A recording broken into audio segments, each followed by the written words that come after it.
पूरा दिल्ली एनसीआर प्रदूषण की मार झेल रहा है। प्रदूषण से रोकथाम की तमाम कोशिशों के नाकाम होने के बाद दिल्ली सरकार ने प्राइवेट ऑफिसेज को 50% ऑन साइट वर्क फोर्स के साथ काम करने की सलाह दी है। यानी कि 50% कर्मचारियों को वर्क फ्रॉम होम की सलाह दी गई है। पर्यावरण मंत्री मनजिंदर सिंह सिरसा ने इस बात की जानकारी दी। उन्होंने कहा कि ग्रेप 3 के तहत ही दिल्ली सरकार प्रदूषण नियंत्रण उपायों को सक्रिय रूप से लागू कर रही है। सार्वजनिक स्वास्थ्य और वायु गुणवत्ता की रक्षा के प्रयासों को तेज किया गया है। एमसीडी ऑफिस सुबह 8:30 बजे से शाम 5 बजे तक कार्य करेंगे, जबकि दिल्ली सरकार के कार्यालय सुबह 10 बजे से शाम 6:30 बजे तक खुलेंगे। आपको बता दें, दिल्ली एनसीआर में अगले 10 दिन के लिए AQI की वार्निंग जारी की गई है। केंद्रीय पृथ्वी विज्ञान मंत्रालय के तहत आने वाली फोरकास्टिंग बॉडी ने कहा कि अगले 10 दिनों तक एयर क्वालिटी बहुत खराब कैटेगरी में ही रहने वाली है, इसमें कोई सुधार नहीं होने वाला।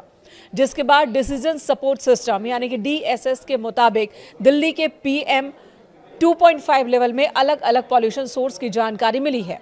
दिल्ली की जहरीली हवा में ट्रांसपोर्ट सेक्टर का सबसे बड़ा योगदान सामने आया है। लगभग 15% प्रदूषण की वजह ट्रांसपोर्ट ही है और ऐसे में वर्क फ्रॉम होम नियम से सड़कों पर गाड़ियों की संख्या कम होगी और प्रदूषण में कमी की उम्मीद है। फिलहाल दिल्ली में ग्रेप 3 लागू है। दिल्ली सरकार ने प्रदूषण पर रोक लगाने के लिए 11 नवंबर को लागू किया था ग्रेप 3, लेकिन इससे कोई फायदा नहीं हुआ।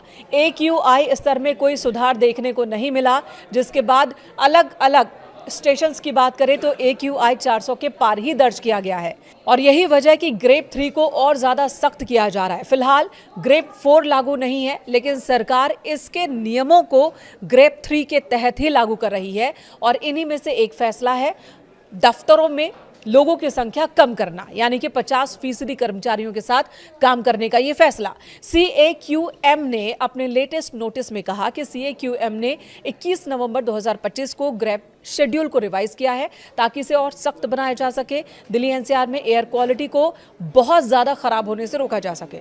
सुप्रीम कोर्ट के प्रपोजल को मंजूरी देने के बाद यह फैसला लागू किया गया है और इसके तहत गैर जरूरी निर्माण कार्यों पर रोक लगाई गई है। खुदाई और BS4 वाहनों पर पहले से ही प्रतिबंध है। नियमों को और सख्त किया जा रहा है। ऑफिसेज को भी ये कहा गया कि चाहे वो प्राइवेट हो या सरकारी दफ्तर, वहां 50% वर्कफोर्स के साथ ही काम करें।